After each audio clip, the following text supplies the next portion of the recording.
इधर महाराष्ट्र में 30 लाख से ज्यादा कीमत वाली इलेक्ट्रिक गाड़ियों पर 6% का जो टैक्स लगाया गया था वो हटा लिया जाएगा। महाराष्ट्र के मुख्यमंत्री देवेंद्र फडणवीस ने विधान परिषद में इसका ऐलान किया। महाराष्ट्र सरकार ने बजट में 30 लाख रुपए से ज्यादा कीमत वाली ईवीज पर 6% टैक्स लगाने का प्रस्ताव रखा था। फडणवीस ने कहा कि सरकार इस निष्कर्ष पर पहुंची है कि इस टैक्स से कोई खास राजस्व हासिल नहीं होने वाला है, इसलिए सरकार इलेक्ट्रिक वाहनों पर 6% टॅक्स नहीं लगाएगी। 30 लाखाची जी काही आपण साधारणपणे मर्यादा ठेवली, जे काही ईव्हीएमच्या सेगमेंटमध्ये आता मॅन्युफॅक्चरर्स आहेत यांना आपण विचारलं की तुमची महत्तम किंमत काय येते, ज्याच्यावर टॅक्स लागतो अशी किंमत, तर ती 30 लाखाच्या आत येते, म्हणून आपण तो लावला। तथापि काल पुन्हा आम्ही सगळे बसलो होतो, सन्माननीय उपमुख्यमंत्री अजितदादा पवार, एकनाथराव शिंदे, मी आणि सगळे अधिकारी आम्ही बसलो होतो आणि आम्ही हा विचार केला की त्या सेगमेंटमध्ये तसंही फार काही आत्ता गाड्या नाही आहेत, टॅक्सही मिळणार नाही आहे, तर मग विनाकारण आपण डिसइन्सेंटिव्हाइज करतोय अशी भावना कशाला जावी, आणि म्हणून त्या संदर्भातली घोषणा कदाचित आज विधानसभेमध्ये अजितदादा करतील आणि ईव्हीवर हा जो काही टॅक्स आहे तो आम्ही लावणार नाही। सुप्रीम कोर्ट ने दिल्ली के अपोलो अस्पताल को चेतावनी दी है। कोर्ट ने कहा है कि अगर अपोलो अस्पताल में गरीब लोगों का मुफ्त इलाज नहीं हो रहा है तो इसका कंट्रोल एम्स को सौंप सकते हैं। क्या कहा है और पूरा मामला क्या है, तमाम बातें बता रहे हैं हमारे सहयोगी असीम मनचंदा।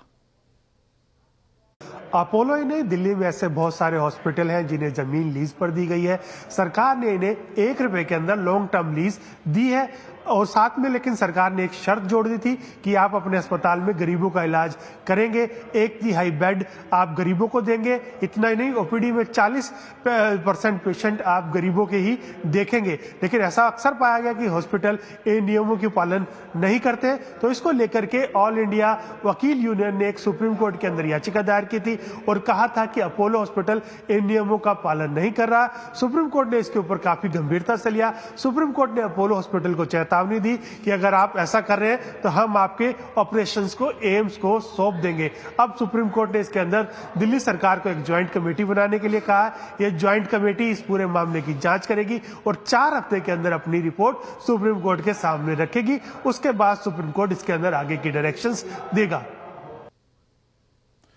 उत्तर प्रदेश के मुख्यमंत्री योगी आदित्यनाथ ने न्यूज एजेंसी एएनआई को विस्फोटक इंटरव्यू दिया। इस इंटरव्यू में उन्होंने मथुरा से लेकर संभल तक और मुस्लिम आरक्षण से लेकर मुसलमानों की सुरक्षा तक कई मुद्दों पर बड़े बयान दिए हैं। योगी ने दावा किया है कि यूपी में मुसलमान सबसे ज़्यादा सुरक्षित हैं और दंगाई का इलाज उन्हें आता है।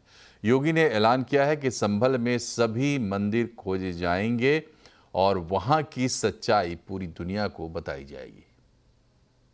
उन सभी स्थलों को हमारी विरासत के प्रतीक हैं। देखिए, डॉक्टर राम मनोहर लोहिया के नाम पे राजनीति बहुत सारे लोग करते होंगे। में ही 65 निकाल रहे हैं आप, तो फिर 65 नहीं, वहाँ 68 सभी तीर्थों को हम निकाल रहे हैं।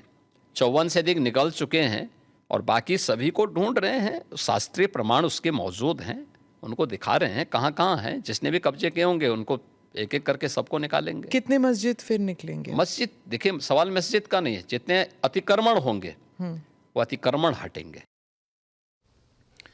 योगी ने मथुरा के सवाल पर भी 2 टूक जवाब दिया। उन्होंने कहा कि कोर्ट के आदेश का पालन हो रहा है, वरना बहुत कुछ हो गया होता।